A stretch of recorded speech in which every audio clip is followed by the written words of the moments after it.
Come on. There we go. Good morning, YouTube folks. Getting this set up here so I can tweet out our link, and then I will bring us into the official podcast. All right, tweet that out. Record. Hello there, and welcome to the Hawkeye Hotspot podcast here on HawkFanatic.com. It is Thursday, August the 22nd, a little after 9 a.m. Central Time. I am Rob Howe, joined by Scott Docterman from The Athletic, and a lot to talk about today.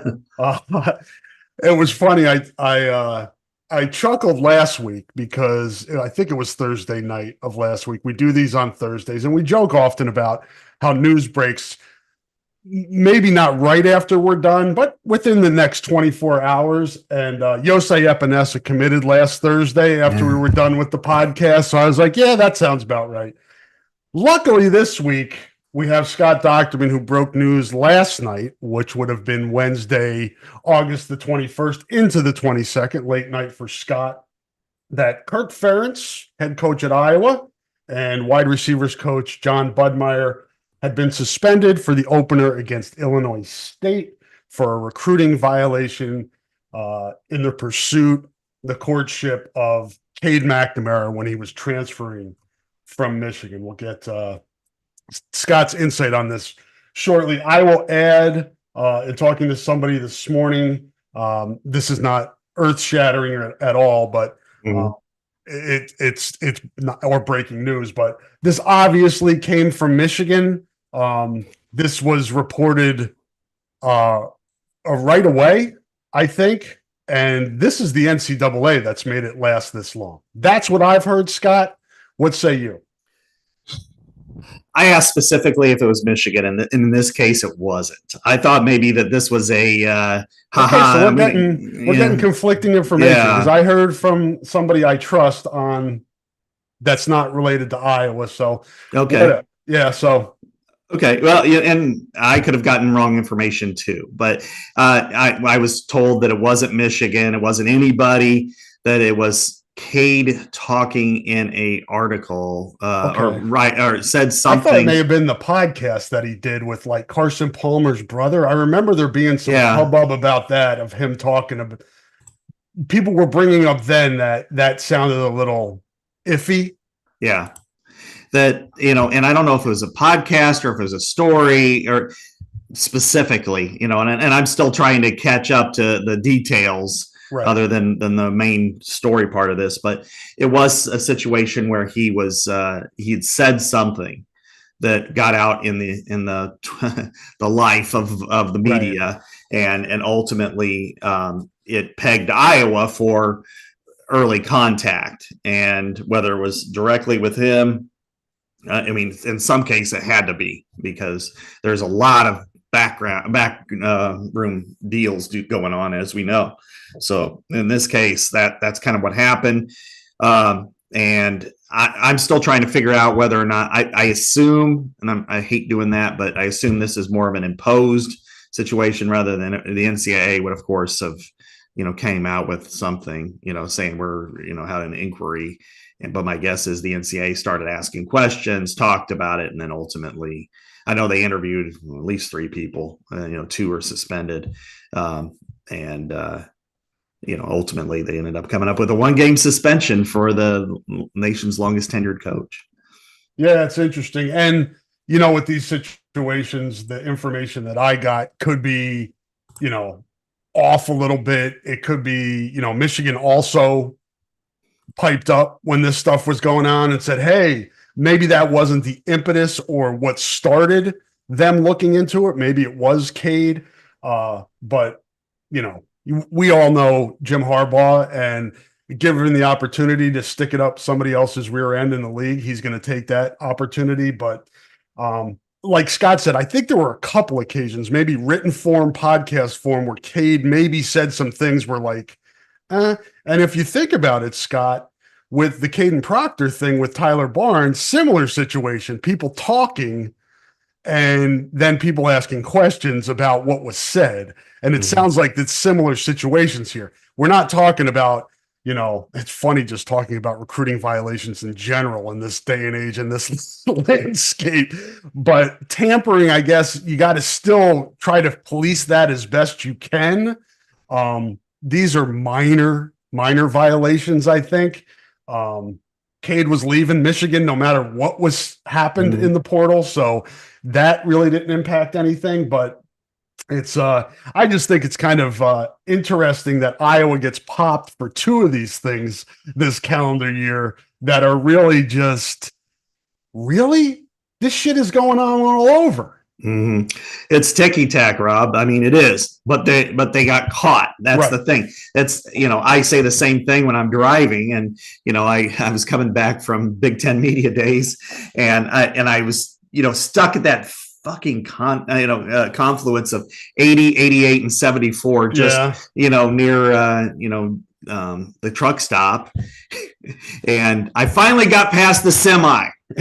I finally did, and I was zooming, and bam, I got dinged, and I'm like, God damn it, and that's kind of the case here. And you can't sit there when the cop pulls up and yell, yeah, but that guy was going 80 and that guy was going 90 and she was going 110. Doesn't matter. You got caught. I got caught, and there was nothing I could do about it. And I was going to the point where it was a little bit too high. I mean, it was too high to talk myself out of it. Let's just put it that way. I got the ticket for 10 over. All right. Okay. Explain it to the wife and get in trouble when I get home. Here again, every few years, it's the same deal. But anyway, with this, Iowa is doing exactly what let's not, teams, rivals shouldn't necessarily go, oh, let's clutch our pearls and, oh, look at Iowa, they're so bad. Everybody's doing it. Let's go back to, if I was to go back through every single, let's just go quarterback who hit the portal in December, especially December. I know. And when did they commit? When did they have a note, please do not contact, put on their portal entry? And why did they do that? Why did they, when it opens on a Monday, there's a do not contact, and on Tuesday they're committed. You can't tell me that they just woke up or went to bed and then first thing Monday morning go, I'm entering the portal and I know exactly where I want to go. I mean, things happen, but you get caught again, like speeding. You're done.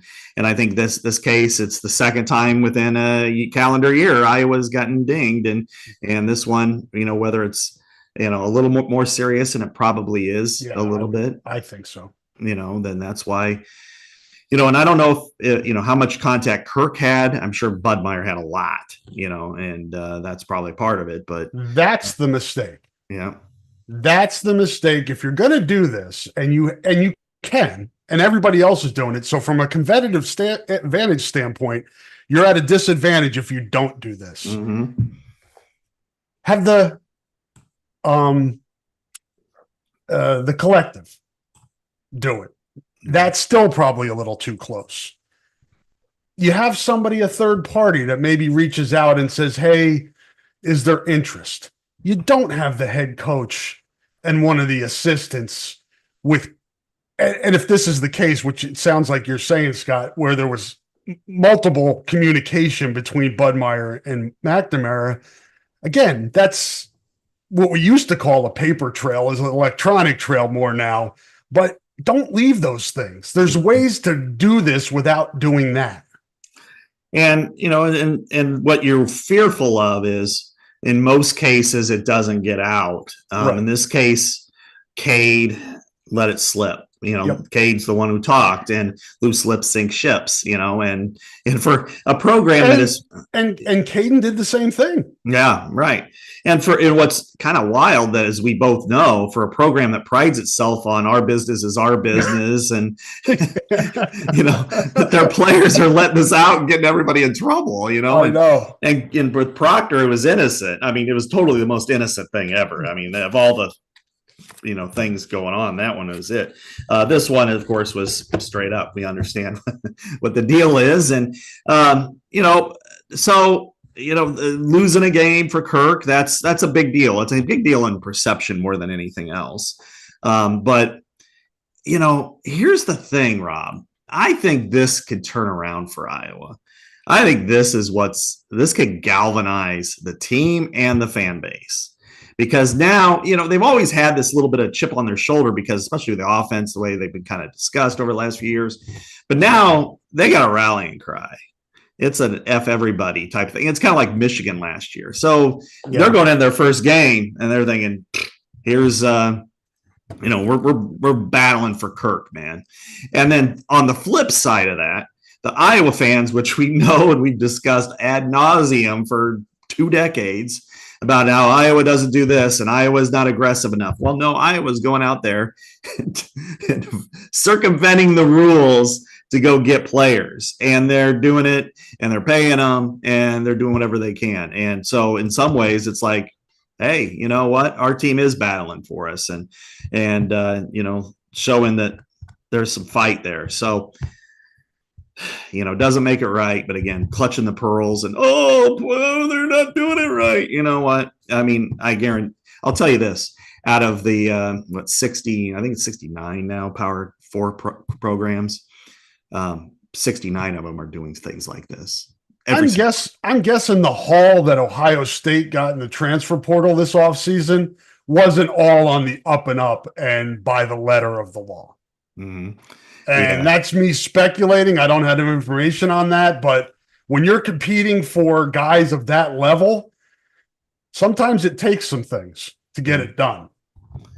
Yeah, you don't get, just magically, Quidshawn Jenkins, ends up in the puddle or the portal until you have been sleeping well last night. But the portal, for what, $1 million or whatever the reported cost is, or, take your pick. I mean, guys everywhere, they figure it out. They know quickly where they're going to go, and you've got to be in early. And we did these confidentials during the spring and summer, Chicago and Kansas City, Jesse Temple and I. We talked to, coaches in that whole region, both of them. For recruiting. And the number of times that they talked about how they had a great player or a starting player. And then, there's one quote I have where it's like every time these coaches, there would be somebody from a staff or somebody who connected to somebody that said, look, if your guys, on this college team is unhappy, just tell them that we would pay him this, and it happens so often. So it's everything that you thought that was going on behind the scenes is now kind of moved. It's still behind the scenes, but it's a little bit more transparent these days. Yeah. And when you think about like in the pantheon of recruiting violations, I would say what was going on in men's basketball, like at Kansas and so forth. What happened with, the NCAA, we could go down that road again, which we've done on this podcast plenty of times about the ineptness of the NCAA, which is its member institutions. Just the timing of this is kind of goofy as well. Do you have any insight on that, Scott? Is it just, or is that just, the bureaucracy of the NCAA that to take whatever it's been, going on 20 months now since this happened? Yeah, I don't even know when the investigation might have been launched or when it might have been discussed and how much and how long it was discussed. And then they finally reached this point of, okay, you take this action or we will. I don't know. And I'm speculating totally on that. We should get more details in about 4 hours from now, or as people are listening to it on a podcast form, 1:30 on Thursday afternoon. We should get more details on a lot of that type of information. So I think overall, it's still, the NCAA is a bureaucracy unto itself. It's like the federal government. It does things on its own time and it's slow. And we talked about it last year with Noah Shannon and how long that took with him over and over and over again. And here we are with this one, and I dare say that there'll be other ones coming around. But so the one thing I felt pretty good about after talking to a few people was that that there was nobody turning them in for $75K in a Blazer. There was nobody on.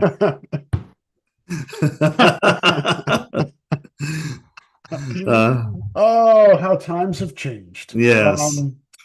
From I guess football standpoint, Scott, this isn't probably a shock for Iowa. They didn't just learn of this, so they probably were preparing for what the setup, the structure would be against Illinois State in the season opener on August 31st. What do you see as how the organization, how the team will be run without Kirk Ferentz and John Budmeyer week one? And prep starts next week for week one.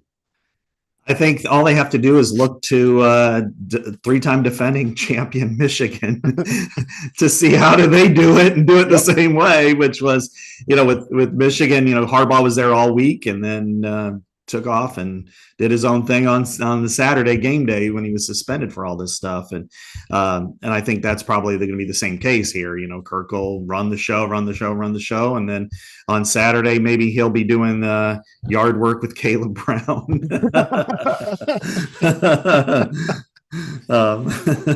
And Gabe Bodrud and locker room cleanup. Yeah, and John will be there too, and the gang's all there. But but when we get to game day, this is why Seth Wallace is in place where he is. He's the assistant head coach now, and he's in charge, he's got that new role. He's got much more, bank. And, it's funny. They've never had an assistant head coach before. And then bingo, they have one and then they need him for the very first game, So, yeah, I mean, this is crazy.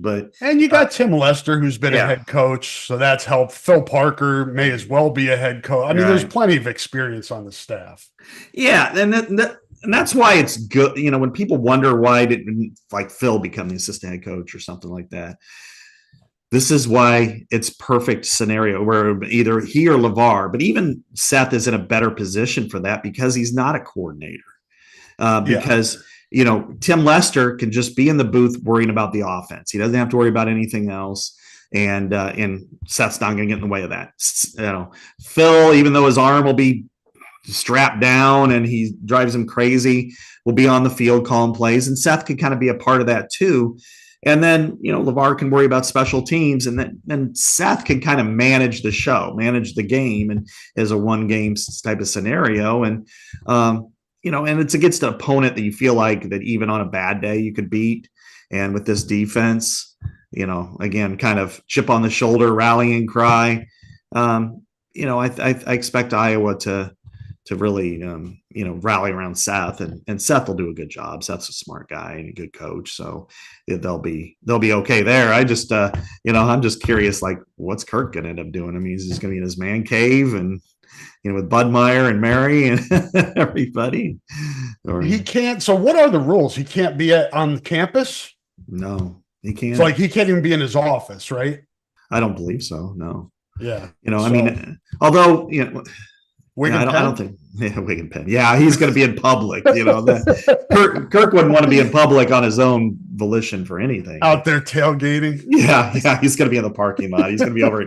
He's going to be over at Fink buying, doing keg stands and stuff. I will say this. I think maybe the most disappointing thing of this is, with Budmeyer, there's so much focus on the receiver group and it being better, and him not being there in week one is less than ideal, isn't it? I mean, we're trying to push that position in a right direction, fix it, get it better, make it a part of the team, all those things. And now you got a week where he'll get to coach them all through the week, but in game is important, strategy and pointing things out. And there are other assistants that will work with that. Tim Lester obviously has a hand and is working closely with wide receivers, but that may be even more disappointing than Kirk not being there. Yeah, you're right. I mean, when it comes to that, I mean, they've got one of their grad assistants works with the wide receivers. His name's Tanner Kruger. Yep. And he played quarterback at Simpson, and I'm reading his bio because I don't know who he is, so I apologize for that. But he was a wide receivers coach last year for Wayne State College.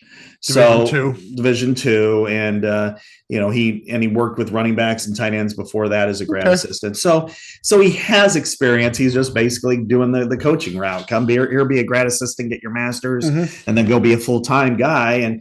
And so that's a guy who's going to be, kind of a conduit, I assume, with Tim Lester on game day, be able to, he's working with them a little bit. And so that's helpful. But, you're right. I mean, you wanted to see, how does John Budmeyer react, and do all these different things and adjust and during the game. So I think that overall, this is going to be really, it's going to be intriguing to watch up close. It's just not the right foot you want to get off on, right, Scott? Your top receiver suspended and the receiver coach is suspended for week one at the position other than quarterback that is most scrutinized right now at Iowa. and it's just like Murphy's Law, man. Yeah, with receiver here. Yeah, I know. They're pushing up that rock, but that rock is like, they always talk about breaking the rock. Well, the rock keeps falling down on top of them on offense all these years, especially a wide receiver. Yeah, I mean, there are blessings to this. One, it's one game. It's the opening game against an FCS opponent. One that, again, on a bad day, Iowa should still beat. Even though I think Illinois State's a good team, and they're going to compete. They're coming here to win, and they got a good coach. We know Brock Spack. He was the DC at Purdue for all those years, and has been at Illinois State forever, and I think is legitimate. Iowa lost the recruiting battle with Brock Spack. Yeah, back into Purdue, or they lost them to Purdue. Which back then, I mean, that made Purdue was rolling. Yeah. Well, yeah. I just finished this 50 greatest games in the Big Ten since 2000. I mean, it was a long project. I'm glad it was done yesterday and not, yesterday morning, not like I was still working on it. That would have been murder for me. But Purdue, back in the early 2000s, the 2000 year when they had Drew Brees, and then of course 2002 with games against Iowa and Ohio State. I mean, they were legendary games, and they were a fantastic program back then under Joe Tiller, and Spack was a great defensive coordinator. They had great defenses, believe it or not. And they had good quarterbacks. Kyle Orton was a good quarterback. So they came to Iowa to get him. So overall. But anyway, I digress. But yeah, Illinois State it's not like a pushover. It's not a layup. But again, if this Iowa team achieves what we think it's capable of achieving, this should not be a close game with or without Kirk Ferentz. Yeah, I mean, Kirk, in a game like this, not you don't need your head coach. I mean, Iowa hasn't played a game without him since Minnesota in '98, with Hayden. But if there's a game where you could survive and feel like, all right, let's just see how things go, this is one of them. I mean, it's just game day. The routine is off a little bit, but this team's got great leadership. We know that. It doesn't mean that they're going to be a great team. It just means they have great leadership, and they're going to fill that void. They're going to fill that crater, and they're gonna rally. They're going to do well, and maybe instead of, I'm not saying they would be lackadaisical or anything like that. Instead of maybe winning 31-3, maybe it's better than that. Maybe that they just feel that urgency to step up, So anyway, what if without Kirk the offense just rolls, man? It's just motion crazy jet sweeps. Double reverses. Lester's like, hey, the boss ain't here. Let's have some fun. I know. While the cat's away, the mice will play. What's funny is Brian's probably over in College Park right now. I'm like, damn it, why didn't this happen when I was there? We would have played the oop-de-oop like in Varsity Blues. No, you can only help to have. Yeah, and how crazy narratives form too. Yeah. If Iowa does well offensively, there's going to be people pointing to Kirk not being there as a reason for it happening, which, again, probably not. It's probably more that Iowa has a really good defense and is playing a team it should beat. Yeah, absolutely. And I mean, Tim's not going to do anything stupid. Tim's a former head coach. He knows the deal, and he'll know that if they're up, by a sizable amount midway through the third quarter or early fourth quarter, take their out of the ball. They're not going to change strategy. And if he forgets, Phil and Seth will remind him. Yeah, I mean, if it's 34-0 early in the fourth quarter, and he's throwing pitch passes and stuff. I mean, it's like let's just get this game over with and everybody get onto their Labor Day weekend. Yes, and that's coming up as well. Season fast approaching. Probably a good time. Let's just take a break here. Good spot to kind of break here as we finish with that, and we can talk some more things when we get back from the break. Guys, support for this podcast comes from Systems Unlimited, celebrating 50 years, providing services to people living with disabilities and mental health needs throughout East Central Iowa. A list of their services and upcoming events can be found at sui.org. That is sui.org. Thank you to Systems Unlimited, doing great work in the community for over half a century. We certainly appreciate their support of the podcast. We're going to hear from a few more supporters right now, and Scott and I will be back on the other side to talk some more Hawkeyes. Hang tight.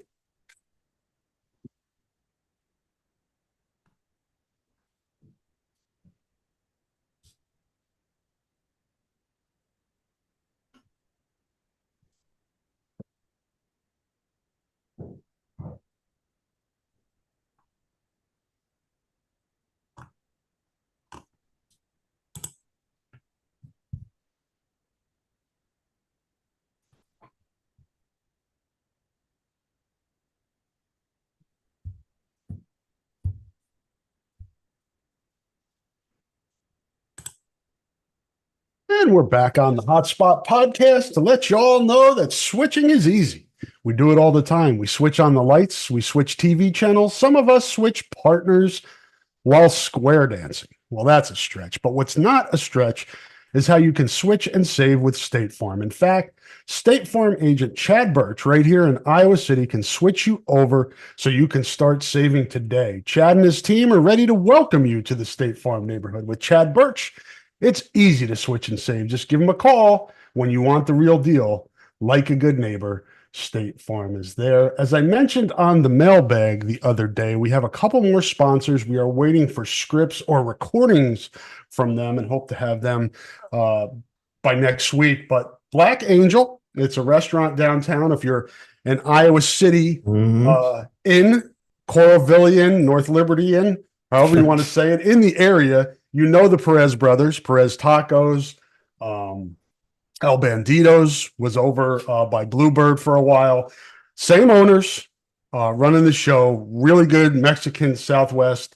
It's on, I believe it's on Governor Street and Iowa Avenue, the corner there for them. So check them out. And then also Godfather's Pizza in Silvis, Illinois. So we're going national now, Scott. We got State Farm, we got Godfather's Pizza in Silvis, Illinois. So check them out. Hey, if you're at the John Deere, there you go.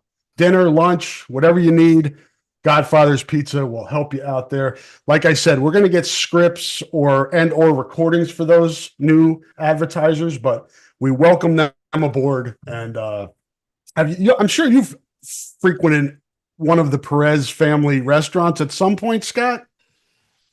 I might have, but I tell you what, I am now going to take my daughter to Black Angel this weekend, because that is Dark Angel or Black Angel. I can't remember what you said, but it's the Black Angel. They have that, in the cemetery. I think it's Oakland Cemetery. Right. Black Angel. That's what it's named after. That's what I mean. We've talked about that the mystery, the lore for a long time. So I didn't know there was a restaurant named after it. So I'm definitely going to have to do that. My daughter's all into that kind of horror, mystery stuff. So absolutely check out the cemetery and then go get some tacos.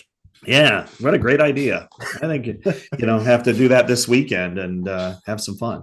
And when you're coming in for game day, do the same. And we appreciate, again, the support of all of our sponsors. It helps us bring you these podcasts. Usually, most weeks, if the schedule lines up, Monday through Friday, we have a Hawk-centric podcast. Monday, Wednesday, Friday is Pat Hardy and the flagship at KCJJ podcast. I do the mailbag on Tuesdays. Scott and I are here on Thursdays. We got former Iowa kicker Brian Hurley does kind of a Hawkeye history podcast. We've got some prospect podcast. There's a lot of different podcasts on here, but Monday through Friday is our main Hawkeye talk, newsy type podcast. So check those out. All right, Scott. So we talked about Cade McNamara, who is in a competition for the starting quarterback job with Brendan Sullivan, the transfer from Northwestern. You hearing anything more on that? Any more clarity on that competition? No, I don't, because apparently they're okay with the recruiting of Brendan Sullivan. Oh no! Hopefully there wasn't anything. Yeah. Hopefully there wasn't anything amiss with that recruitment. Yeah, exactly. No,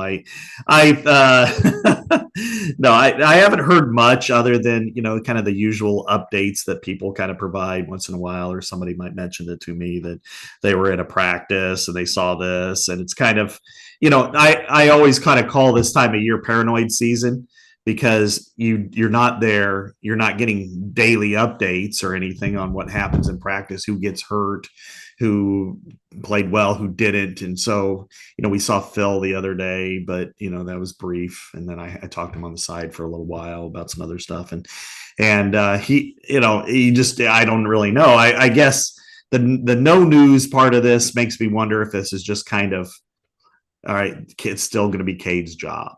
That even though Brendan Sullivan had outperformed him early, that he had gotten a little bit better, more used to the practices, and maybe it's not as much of a competition. Maybe they're going to just still go with him.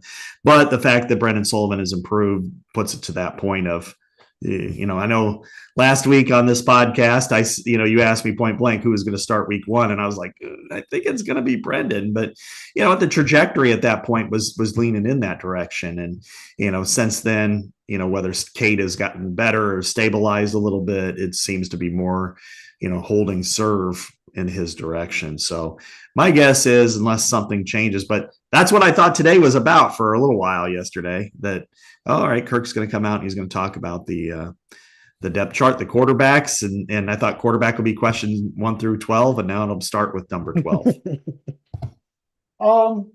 There really isn't an advantage though, right? Competitively, to come out and naming a starter now. I mean, I guess it helps your team because you say, okay, here's our guy going to game week. This is the guy. But from a competitive standpoint, again, it's Illinois State, but let it run, man. And to me, if it's close, let them continue to compete. And even if it looks like it's going to be Cade in week one, let them keep pushing each other, because what we saw at Kids Day was not good. Mm-hmm. Cade was awful and Brendan was okay. And, Iowa needs competent quarterback play at least to reach its ceiling, to reach its potential. And we didn't see that on Kids Day. So, like you said, Brendan was good earlier. Cade maybe is getting better now. Maybe Brendan is good again next week and he takes a step and catches up or moves. Let him keep going at it. That's what I say. Yeah, absolutely. I mean, you've got to name a starter, but I don't know that now is the best time. I agree with you. You don't need to tell us, do you? Man, you're ruining it for us. I mean, we want to know. We want to write about it. I hated all those years where it'd be, well, I know, but we're going to do this. And we're going to, they keep it close to the vest until right around, either game week, like with Stanley and Uyghurs. That was beyond our curiosity, though. There's no competitive advantage to naming a starter. No, and I would make sure to emphasize that this remains a competition, because just because, the only reason why they will name a starter is because there's a game next week. If there was a game, if the season didn't start for another 3 weeks, maybe they would wait, and see, because as you said, Rob, for this team to go where it wants to go, it needs competent quarterback play, if not good quarterback play. And the way I look at it is, people conveniently forget the wins and remember the losses. And when you look at the Wisconsin game, for instance, last year, if it wasn't for Torrey Taylor's amazing punting performance, 10 punts for a 50-yard average, if it wasn't for LeSean Williams' 82-yard touchdown run, they might not win there. If it wasn't for Caleb Johnson bursting for, 30 plus yards for glory against Illinois. They were down 4 minutes to go to Illinois. If it wasn't for Ethan Hurkett intercepting a pass and returning it because of a horrific, stupid decision by Nebraska, they go to overtime and they might not win that one. And then all of a sudden you go from being, 10-2 in the regular season to 7-5. And that's razor thin for this program. And always has been, no matter how good they've been, that it's always been very close. And so the years balance out. We've seen the good years. We've seen years like 05 and 10 to me, and 18, frankly. Those 3 years, they were really effing good, and they lost close games. And it was a mistake. It was a, bad play call. It was an injury or series of injuries. It was just bad luck. It just happened. So with Iowa, you need to balance that out, understanding that last year was the aberration. That doesn't happen every year. Yes, you can still march out even a better defense like they did. It could end up more like, they're 22, where they had a better defense 2 years ago with Jack Campbell and everything, the way they're playing. And yet you lose some of those games. You lose 9-6 at Illinois because Riley Moss, whether the quarterback was down or not. I mean, just that goes the other way. And so you've got to be prepared for that. So if they can have good / competent quarterback play, that goes a long way, because I do think the offensive line and running game will be pretty good. Illinois, that play by Moss still hurts the heart. I was in the end zone, had him running towards me with Illinois guys behind him. It was a beautiful photo. And then they called it back. But yeah, Iowa plays within the margin. If you're just showing up to be an Iowa fan and you don't know, but most people that follow Iowa and the Kirk Ferentz era in particular, we do those years, right, Scott? 05, 10, 18. Then you have 15. Yeah. Where things break right. Last year, things break right. 09, where those games where you play in the margin, sometimes the ball bounces your way, sometimes it goes the other way. The way that you take control over that, or the best way to take control over that is to have 3 at minimum competent phases working together in complementary football. Now, Iowa has an advantage because the defense, I think we can rely on this defense being among the country's best pretty much annually. We'll see next year. Next year is going to be a challenge with the losses, but for this year, we can put that. Special teams, you lose a legend, right? In Torrey Taylor. Can Reese Dakin be good enough? Yeah, I think he can. From what I've seen, we don't know what it's going to be like when he gets in front of 70,000. That's the unknown variable right now. He still has to show he can do that. Drew Stevens, little iffy last year, inconsistent, looked awesome on Kids Day. If he can be what he can, if he can reach his potential, and Reese Dakin can be a good punter. He doesn't have to be a great punter or a very good punter. Special teams will be fine. I know they'll miss Cooper. Caden Weechin is a good return guy. Those two things are good, right? But when your offense is as bad as it is, it takes away even more of that margin for error. And that's where Iowa finds itself going into this season again. And it's just, we talk a lot of talk in this country right now, Scott, about hope. And it feels like there's a lot of hope when it comes to Iowa's offense. You want hope and you don't want wishing. Wishing is you can find it in your hand. It's there, wish in one hand and one in the other. And tell you which gets filled first, I'll pass on that. Yeah, right. But pass on that assignment. But what you do is you lean on what works for you. And Iowa, we know defense, elite. It is one of the best in the country, and it will be. Special teams, I think, will be really good again. Torrey, best punter in probably Big Ten history. Statistics are there to make that case. I think Drew Stevens will be back to being Drew Stevens. He's very motivated, high ego, but you want that out of a kicker. Yep. You absolutely want that. Fine line between ego and confidence. Yeah. But if you got it all, I don't care. Go out and make, you believe you can make your kick, you make your kick, you're great. He has the potential to be an All-American. Yeah, he's that good. Yeah. In fact, earlier last year, going into November, he was he was trending into that direction of being considered, Groza in the territory and stuff. And, return game, I don't know yet, but we'll see. And I'm not going to worry about that one. But offensively, what can they be good at? And that's what Tim Lester's job is. He knows that this team's not going to be a 400-yard machine. It's just not. But what can you do well? And then what don't you do well? And how can you make that better? And emphasize what you do well. And I think, number one, with a healthy offensive line and a really good backfield, you can run the football. And I think this is the first time where now how do you, in his case, it's how do you scheme to allow them to run the football better? And what they figured out is more motion, which I kind of pointed that out all year last year. That's why I keep all these dead trees in my house. And it's like, when you use motion, you average 5 yards a carry. When you don't, you average 3.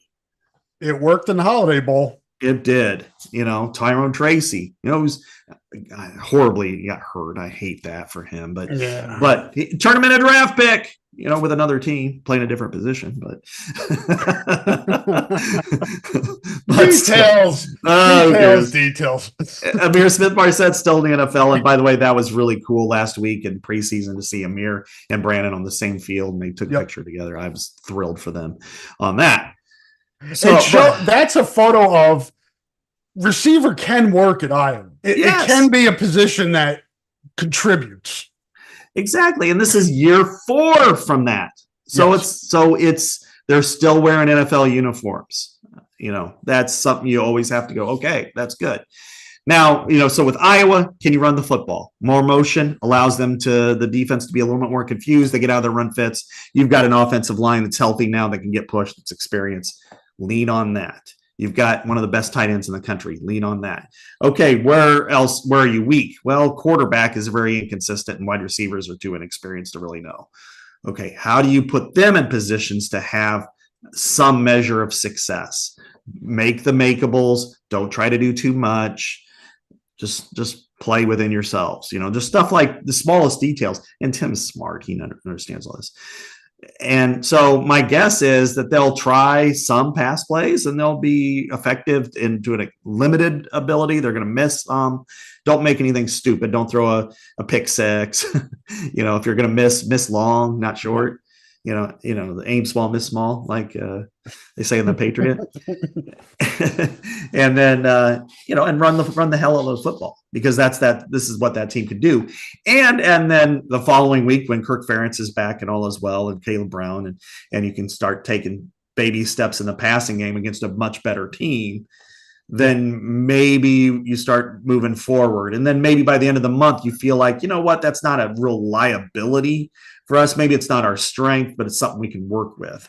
That's really what you want to do. But, and Tim Lester is a smart coach. He knows what he's doing.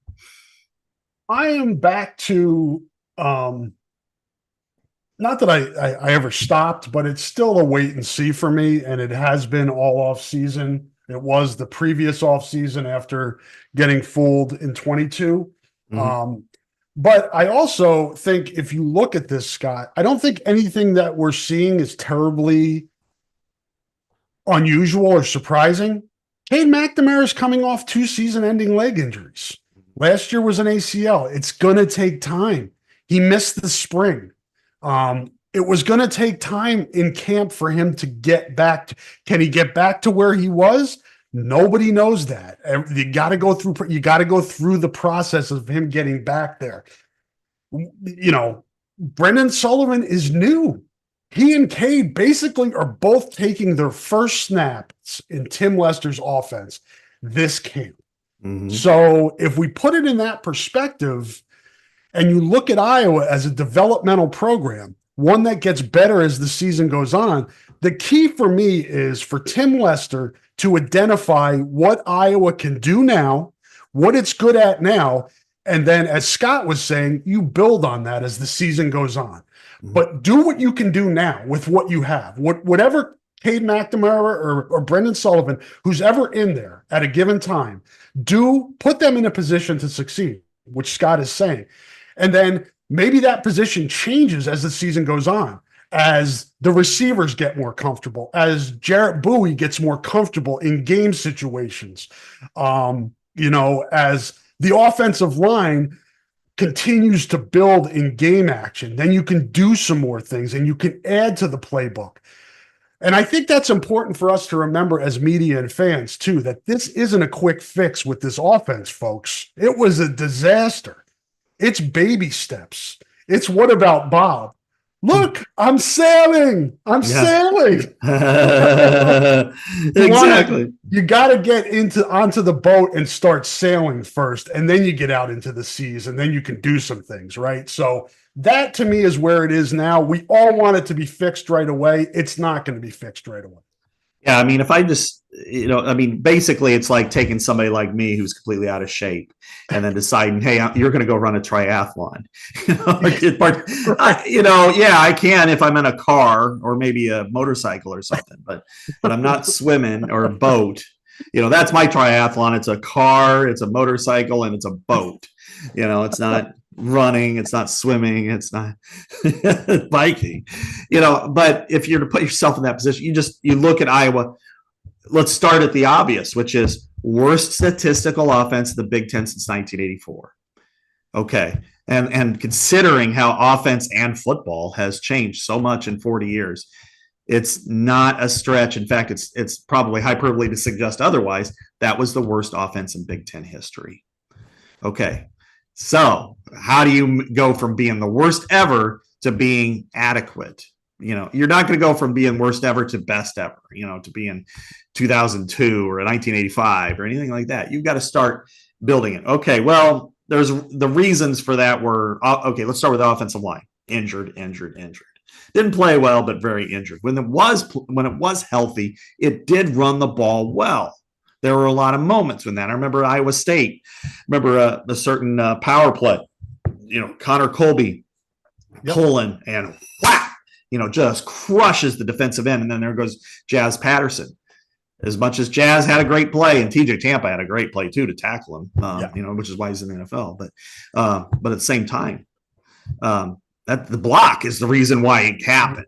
And they have players capable of doing that. When you have a left tackle who played with a broken leg, when you have a center that was injured all year, and you have other players, Jennings Dunker, first year as a starter, Connor Colby, Connor Colby is now entering the phase that most times Iowa linemen take off, which is fourth year. He's been playing since his first year. He's not a Brian Bulaga, Brandon Sheriff ability. He's in between that and just a guy. He's got good ability, but now he's finally reaching his physical peak as a player. So I look at this and say, offensive line, running game, formerly injured tight end. You put those pieces in and say, okay, that unit can compete in the Big Ten. Even at the higher levels, it can compete. The other two aren't in that position yet. You just got to make sure to how you can get them, minimize their ineffectiveness, hide them if you need to, but don't put them in a position to where they have to make plays and you're relying on them unless you're down in the fourth quarter or something like that. And if Cade can catch up, if Cade can get back to what he was doing, or if Brendan Sullivan is continuing to be an accurate quarterback, and I would argue that's more important than having a big arm, is just being accurate. If that can happen, they've got athletes on the outside. And a few years ago, I would say they didn't have that. Now I feel like they do. Well, maybe like 7-8 years ago, before Brandon and then before Amir, that they didn't have athletes. Now they have athletes, and they had athletes even with Charlie Jones and all those guys. Then you find ways to get them the ball. Caden Weegan, maybe it's a jet sweep, maybe it's a swing pass, maybe it's a quick hitch or a stick route or whatever. And then you can take steps forward because they've got a month. They've got two teams that hate their guts, and they got two teams that they should beat on even a mediocre day. Yeah, and I think expectations are important, and I'm not going to change your expectations. I'm talking about the collective you, everybody who's listening. There will be disappointment if, it's not a breakout offensive performance in that first game. There's going to be criticism. Here's what I'm saying. Again, the offense is a work in progress. Do what you can, make the makeables, as Scott said.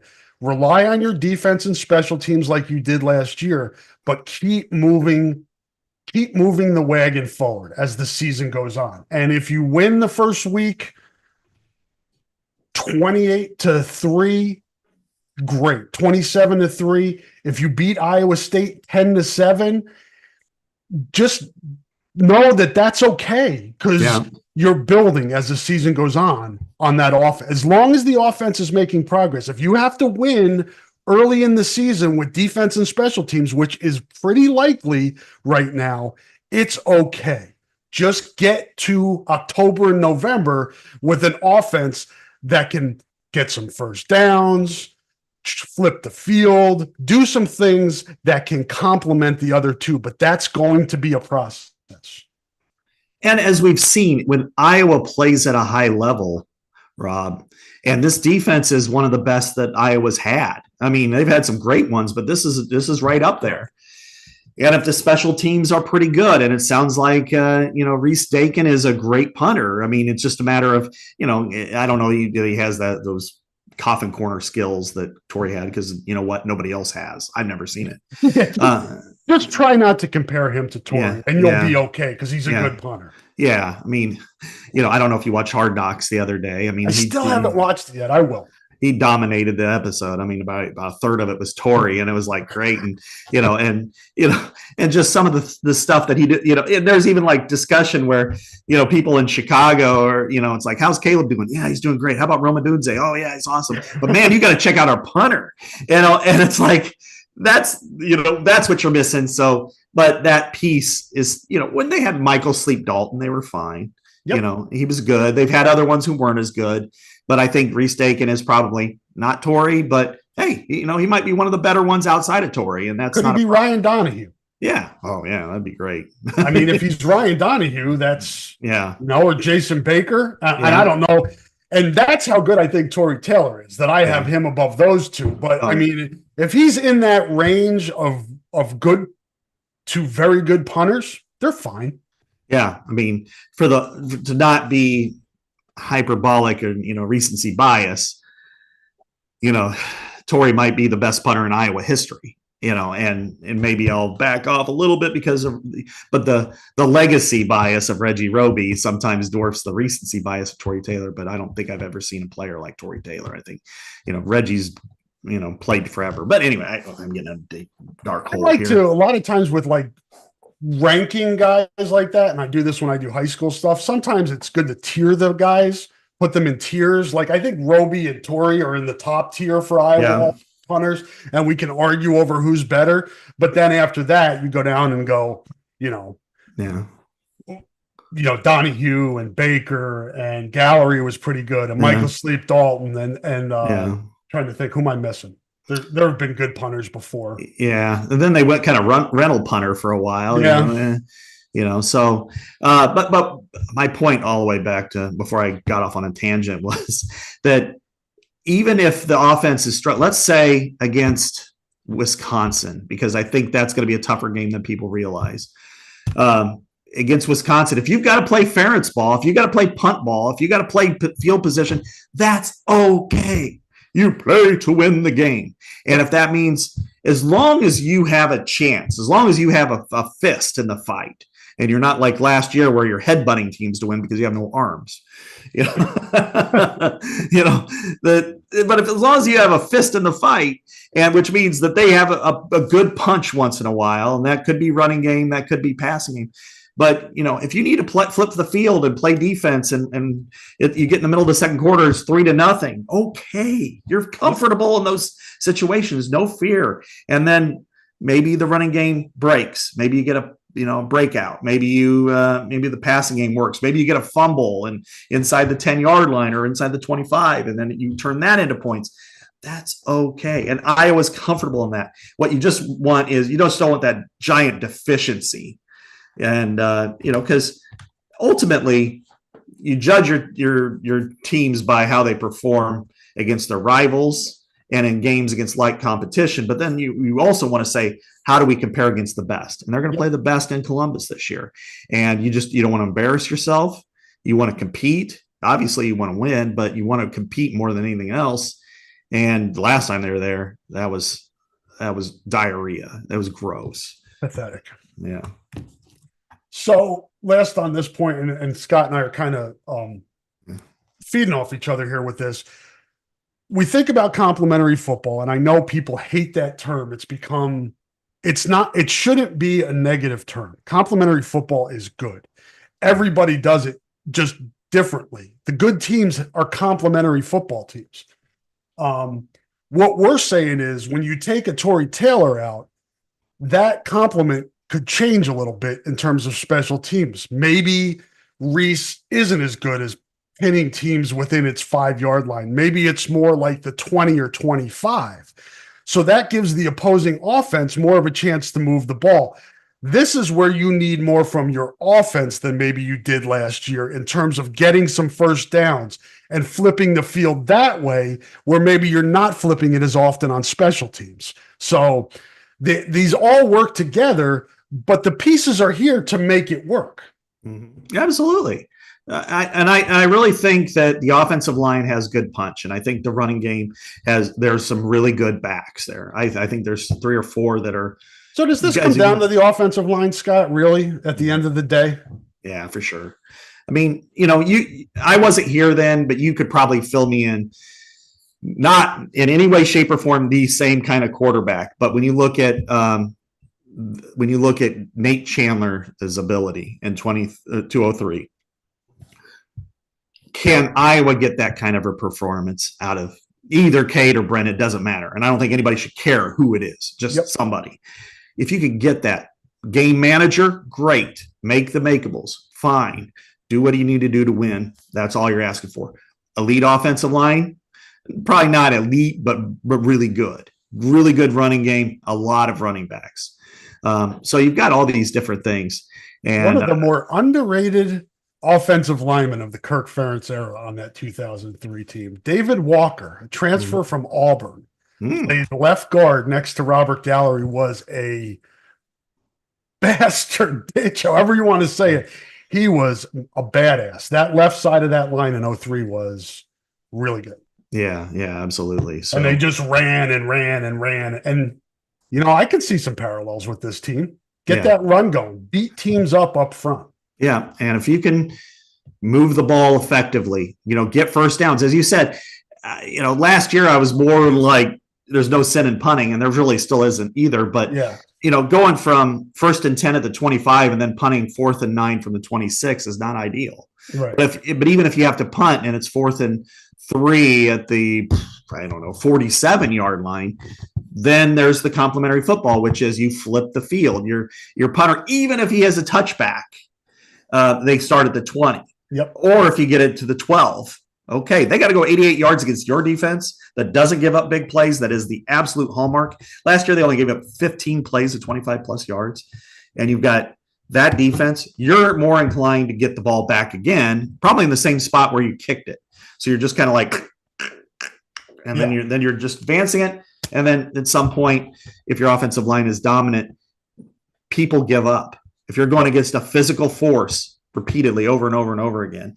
And in Iowa's brand of complementary football, that's what works. It's physical, point of attack, work all 3 together. Some teams, like Purdue was this way under Jeff Brom. They're going to attack defense offensively. They're not wanting to play ground acquisition football on defense. They're wanting to get off the field on 3rd down and they'll blitz the hell out of you, or they'll be very aggressive. And sometimes they'll give up big plays, but they don't care about that. Mm-hmm. It's like, all right, fine. We'll give up a couple big plays because we'll get them back on offense because that's the style we play. But we also want to force the action. We want to blitz you. We want to get after you.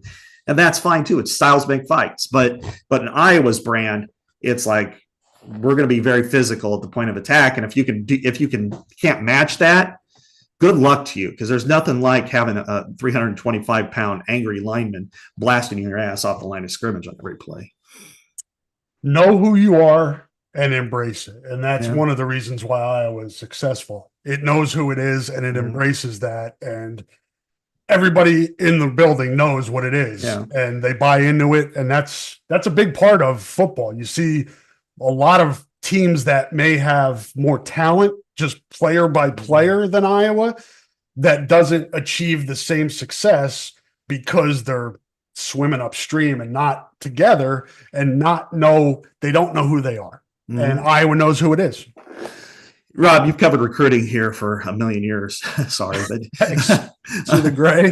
Yeah, I know. I'm here too. Same deal. But Iowa's not going to get. They're not going to be able to line up 4 wide at 4. And they're all running 4-4. That's Texas football. That's the availability of the student athletes. What Iowa has done really well based on its geography and its system is identify players that can fit for what Iowa can do in this market, which is we could go out and find in a small town or in a Chicago suburb, we can go find a mentally tough, physical guy who's 6, in the offensive line, tight end, whatever, that likes to play football, that's got a mental ability to withstand all the trauma that football provides and the adversity, and play hard-nosed football in the fourth quarter of a rivalry game where the score is tied. And that's the hallmark of Iowa football.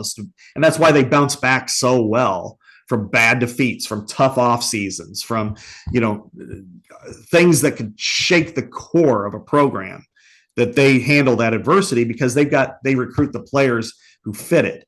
And physically, they execute the game plan. Jack Campbell is perfect on defense. They can go out and find Brandon Sheriff.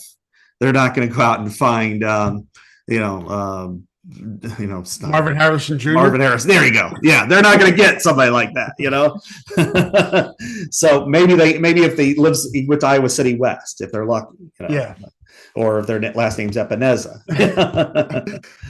And I think to wrap this conversation, to really wrap it this time, is Iowa, I think, needs to find its identity offensively. I think it's kind of lost its way a little bit on that side of the ball. We talked about knowing who you are, and I think that's what Tim Lester is. Let's figure out how we can run good offense. It can rank in the 60s or 70s nationally. That would be great. With the makeup of this program and with the makeup of this team. But they got to find a way to say, this is who we are on offense. And I think they've lost the way with that in the last several years. Yeah. We could have a whole other podcast on all the issues they had on offense, and I don't want to stretch either one of our time on that, but they hit it really well in that 18-19 area. To me, they seemed to define what they wanted to be. They finally found their running back that they wanted to run zone with Tyler Goodson. They had great tackles, great tight ends at that point. They had receivers who could stretch the field and make plays in traffic. They had a quarterback who could throw it and fill it up. What happened since then? And then you could say, well, offensive line recruiting sucked. Okay, I got you there. Recruited the right receivers, didn't keep them around. Offensive line got hurt. Quarterback didn't pan out. I'll say, I tried to put Spencer in a different category. He wasn't great, but he was a great guy, and he was right for everything right except for his accuracy. And but anyway, I can go on and on that. Yeah, and you just hope. I think I think we're on the same page with, and it's easier said than done, but that's why guys make good money to do this. And Tim Lester, put your players in position to succeed. Mm-hmm. We talked about Tyrone Tracy. Yes, that's a great example of, if you've got dudes like that, NFL draft picks, figure out a way to put them in position to succeed. That's the most perfect example, Rob. Iowa has screwed up for years. You just throw Charlie Jones in there too. Yeah. Wide receiver, they had no they couldn't figure out what to do with any wide receivers. I mean, you look at Arlen Bruce. What does Arlen Bruce do well? Run jet sweep, getting short burst areas, run slot. Tyrone Tracy, exactly the same thing. What do they play? X. You're on the line of scrimmage against a defensive back. You've got to try to break, them off the ball and win one-on-one matchups. That's not what they're good at. They're good at movement. And that's been the problem for Iowa, is just being able to make those plays and put players in the position to win. I thought Caleb Brown was the same way last year. Put him in a position to that he does well to make plays. Iowa in the passing game has been really bad at that. And I think that Tim Lester has the ability, without John Budmeier next week, to put them in a position to do those things. You mentioned the Epenesa name a few minutes ago. Good segue, a little delayed segue, because we wanted to finish up that discussion on the more of the macro of Iowa. But from a recruiting standpoint, big get last Thursday with Yose. For those that we've had some pronunciation issues on this podcast that have been pointed out. I do know that his first name, it's Iose. It is pronounced Yose, nickname Yo Man. You can call him Yo. But you can also call him a really good football player who had, a who's who list of offers, like his older brother, AJ, did when he was coming out of Edwards, Illinois. But Yose was here for Kids Day. Got a chance to talk to the coaches, hang around with the team. Last piece of the puzzle, and he commits last Thursday. And huge get, Scott. We talked about, Iowa doesn't get a lot of ready-made. Tristan Wirfs, AJ Epinesa, guys like that. Yose fits into that class. He's a guy that could come in, and you have a pretty good feel that he can help right away. Yeah, especially when you look at what they lose this year with Deontay Craig and probably Ethan Herkett, but he might have that extra opportunity if it's Llewellyn there. Too. Yeah, Llewellyn.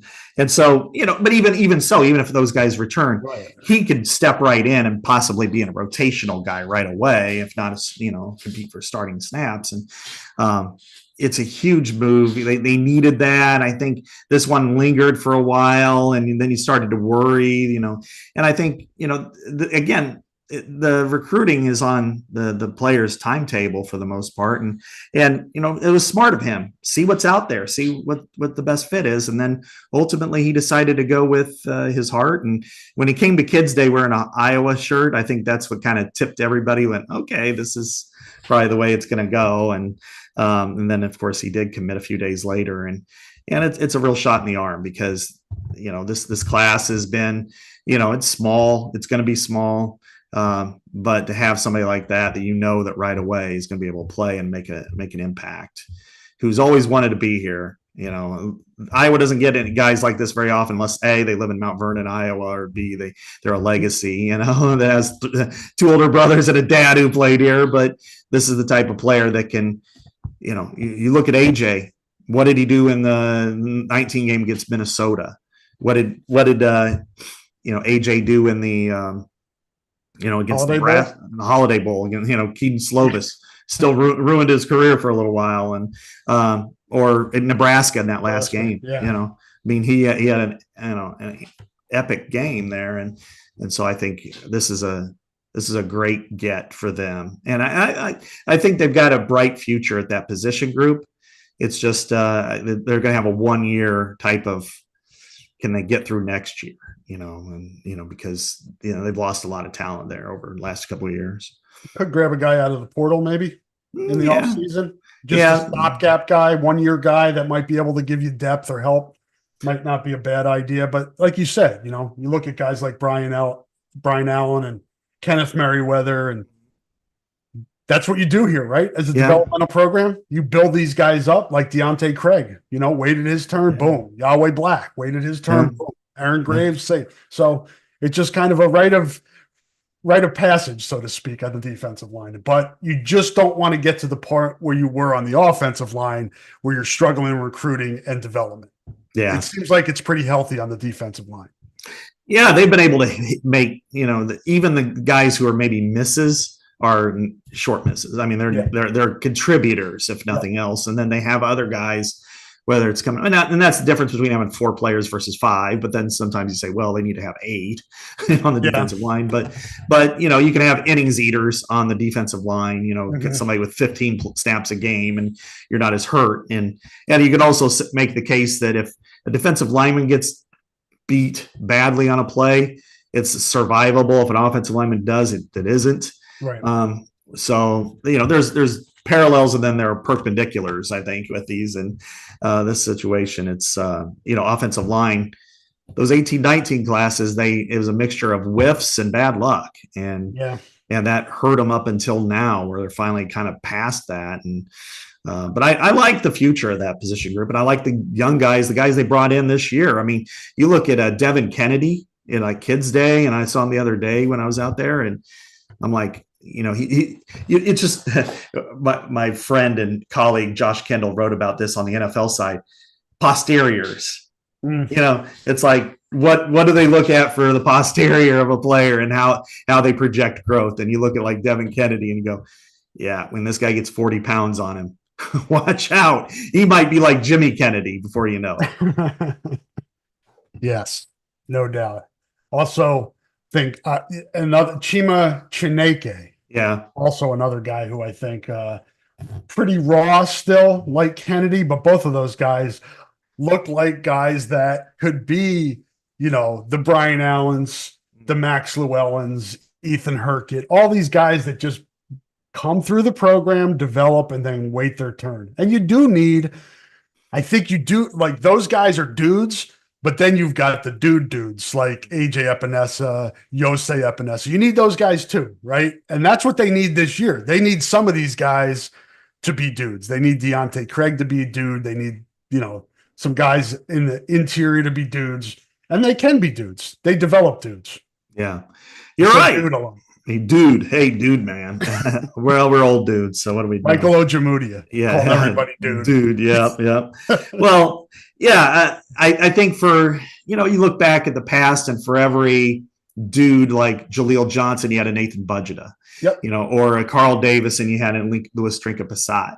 And I think this year you've got, you know, in the interior, I think they're both dudes. I think Black and Graves are NFL guys. That's what I'll call dudes, NFL guys. I think Craig is capable of there. I just want to see that 1 year you go from being a really good player, a solid player, a guy who's out there to, all right, this guy needs to be in consideration for all Big Ten teams. That's what you want to see, that jump. And, you know, Hurkett, you know what you're going to get with Hurkett. He's a Parker Hesse, tough dude.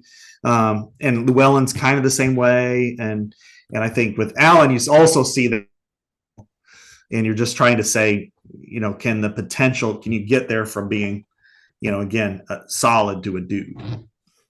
Yose will not be here this year to help. No. Got to wait till 2025 for him.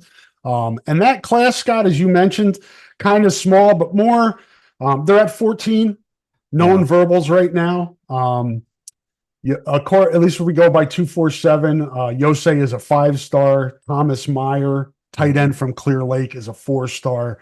And then a lot of 3-stars in this class. And take the stars for what they're worth. Those are what those guys are now. Does not mean anything once they get to campus, but it certainly is a good guide to what the potential of players like that can be. So we'll see where the class goes from here. Still have, again, a wide receiver that we're waiting on.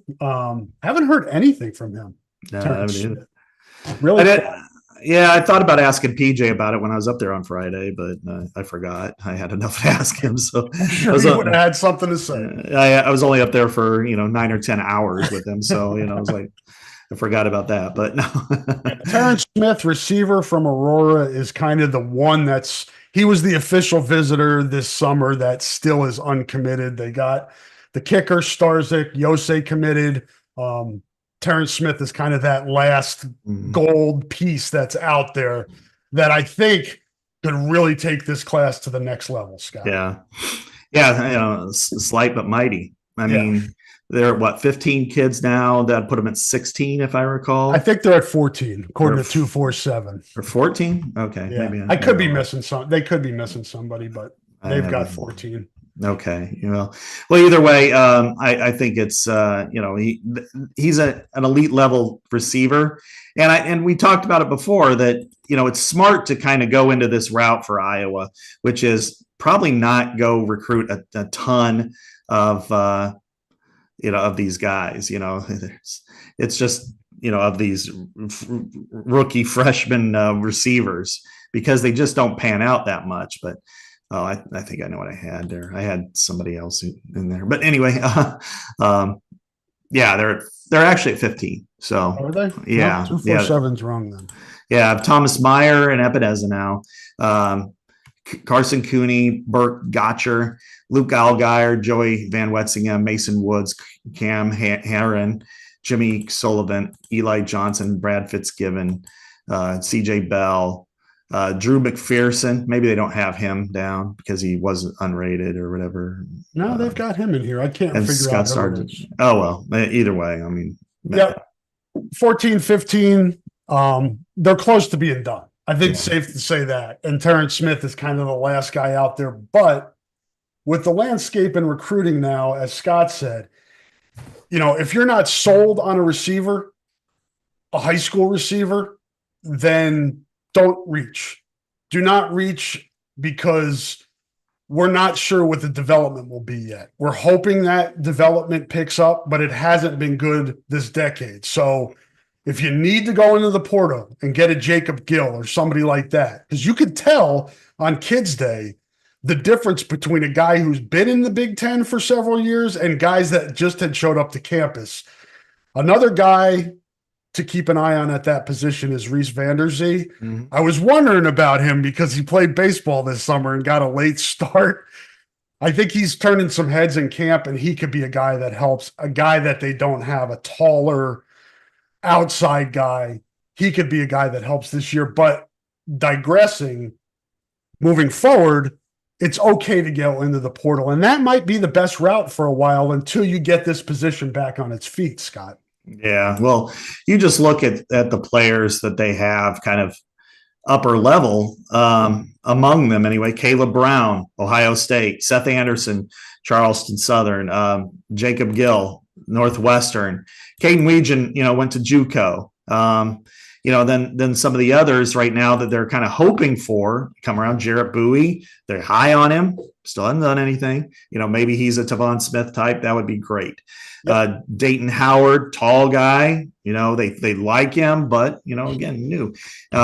You got Alex Boda, has been hurt a lot, and then Reese Vanderzee, of course, coming in. I think he's a guy that they're hoping for, and same thing with KJ Parker, but but the track record hasn't been good, as you said. I mean, I've documented it like over a 10-year period, 24 scholarship freshman receivers, 5 ended their careers in Iowa as receivers. Yeah. 5 out of 24. That's, you're in rough territory, that kind of attrition. So, new coach, new recruiting, but, somebody on their second team, a lot of times, if you like the character of them, if you think they got the talent, they're ahead of the ball game than these freshmen, because it's like you're trying to get a catfish and you got a sunfish instead. I'm full of all the analogies today, Rob. So yes, to be determined on recruiting receivers in the future, but Terrence Smith is the one that's still hanging out there, and he's still a huge target for Iowa. If they can secure him, that goes, you would hope, a long way in helping to push that position forward into the future if they can secure a commitment from him. And then guys will emerge this fall. And again, you take a look in the transfer portal, and hopefully you see what you have this year, how guys are developing this year, and you continue to address the position, as I'm sure they will moving forward. I think it's run its course here. Congratulations to Mason McCoy, former Iowa Hawkeye, got his first major league hit last night with the Padres. Good to see. It's awesome to see guys that kind of work their way up through the minors and get that shot. It's I saw them throw the ball to the dugout after he got the hit. Just that it's a special moment, and congratulations to he and his family. I was happy for him that he got bumped up yesterday, and then I didn't know about the hit. I'm great. That's great. You love to see players that you saw in a way they work out their way up through the minors. In his case, he was in the minors for a long time, and then finally get up there and have that moment special. And I'm sure it was special for Rick Heller too. Yep. Good for Iowa baseball. Congratulations again to Mason McCoy. Thank you again to all of our sponsors. Thank you for listening. Scott, what do you got on The Athletic with Hawkeye's Iowa-centric stuff? I know you're doing a lot of national stuff. You can promo both. Okay. I do have a story coming out next week on PJ Fleck. I was up there for quite a while talking to him and multiple different times, and went to meetings and everything. That's coming out next week, and got interrupted in my transcription because of some news yesterday. But I'm putting together, and this comes out Sunday. This is pretty interesting. The 50 greatest games in the Big Ten since 2000, and starting with Drew Brees' senior year, and kind of going forward all the way up through last year. And it's Big Ten only game, so there's no LSU Iowa, there's no championship game for Michigan or Ohio State. But in this case, it was really fascinating to go through each team, because there's so many. Ohio State, Michigan is up there with almost every single one of them. But with Iowa was well represented, tied for second among most games in the 50. Because there were games like we all know, the Penn State in 08 or Michigan in 16, and, no woodshed, because that's not a great game. That's a feel-good game. That's a great game if you're an Iowa fan. Right. It's a memorable game, but it's not a great game, so the feel-good games are, oh man, that's, just like I'm sure the next year Purdue would say, well, what about our game against Ohio State when we kicked the hell out of them? Yeah. Everybody's got one. But and then there's the heartbreakers. There are a lot of those, as we know. Indianapolis in 15, Wisconsin in 2010, Ohio State in 09. So there's some, and they're part of some great games, and then there's some wins and losses. So Iowa was well represented in that. I finished that, and then we've got so much stuff like bowl projections are coming out, and I lose track because I'll do something and I'm like, isn't that supposed to run tomorrow? And it's like, no, it's next week, and then I forget about it. So that's kind of where the best thing to do, the best advice I could give you, and if you were a subscriber yesterday, Scott broke the story on the Kirk Ferentz and John Budmeyer suspension. So just subscribe to The Athletic. Look at it a couple times a day. I do. You get stuff not only on Iowa, but nationally, pro sports, amateur sports, Olympics, what have you, WNBA, all of it. You can get Caitlin Clark stories. It's well worth your time and money to subscribe to The Athletic and check out Scott's stuff. So do that. I command you. Thank you. Again, later today, if you're watching us live on YouTube, 1:30, Kirk Ferentz will address the news. They'll probably talk about quarterbacks at some point and all that good stuff. We'll be back to talk about it next week. Scott is going to Minnesota next week for the Gophers opener, so against North Carolina. So we will probably adjust our podcast schedule. Just check out my Twitter feed, Rob Howe HN, and I will give you an update next week on where we settle on when we can fit that in. But we will definitely be back next week for a podcast to preview the season opener against Illinois State and talk about some more football and other things going on in Hawkeye Nation. So please check back next week and we'll talk to you then. Thanks again to our sponsors. Thank you everybody for listening. Scott and I'll be back to talk to you next week. Be well and have a great weekend. We'll talk to you soon. Say goodbye, Scott. Goodbye, Scott.